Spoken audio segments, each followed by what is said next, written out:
For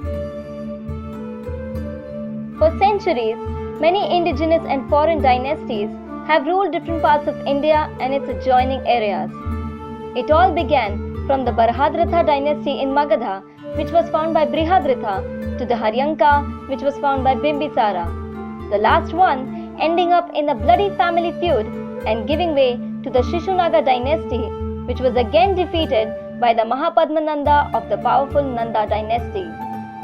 They were the first to extend their territory to the entire northern region of the Indian subcontinent. It stretched from the northern capital of Rajagriha up to the Deccan Plateaus in the southern region.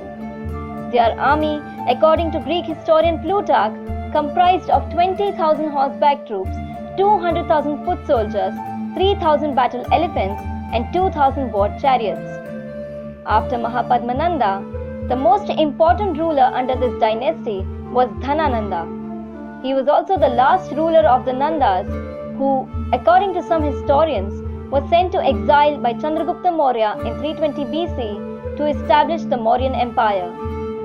It was during Dhanananda's regime that Alexander the Great invaded India around 326 BC. The Macedonian ruler Alexander the Great, whose army never lost a single battle, had a very difficult time in India while fighting against King Porus, or more popularly known in India as Puru.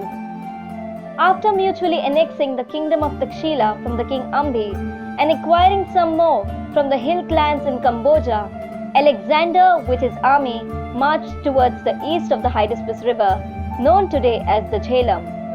Here, Alexander grappled against King Porus of the Paurava kingdom in the famous Battle of the Hydaspes. Although Porus lost, Alexander was so impressed by his valiance that he gave Porus back his territory along with areas that he did not previously own and made him his governor.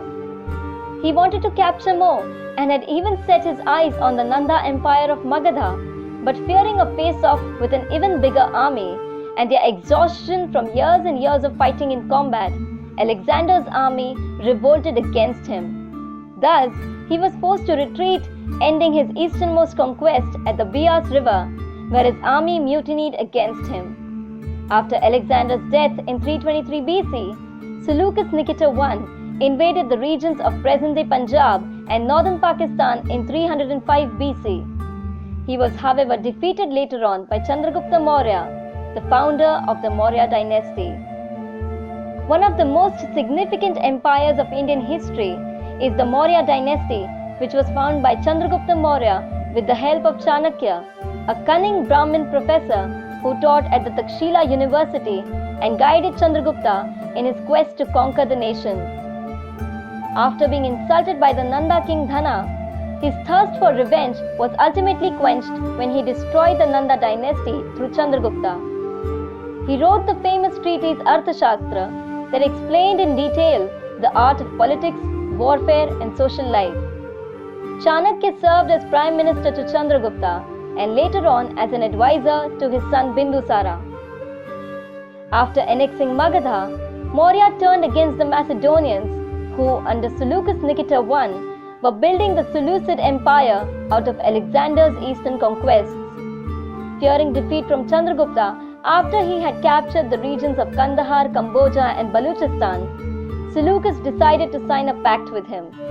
A marital treaty was concluded in which Seleucus agreed to marry one of his daughters to Chandragupta. After his death, his son Bindusara continued to capture and expand the empire. While Chandragupta's quests were limited to only the north, Bindusara also captured the southern region of the Indian subcontinent. The history of the Mauryan Empire cannot be complete without the mention of Ashoka. The ambitious king of the dynasty was a great strategist who integrated his whole territory from Afghanistan in the west to Karnataka in the south. Like his grandfather and father, he too marched to annex Kalinga, that comprised of present-day Odisha and some parts of Andhra Pradesh. But unlike his ancestors, Ashoka succeeded. He fought the bloody Kalinga War and defeated Raja Ananta Padmanabhan in 260 BC, thereby successfully establishing complete superiority over the southern regions. After killing more than 200,000 people, he began to realize what he had done and thereafter never fought a single war. The Mauryan Empire thus remained peaceful for about half a century.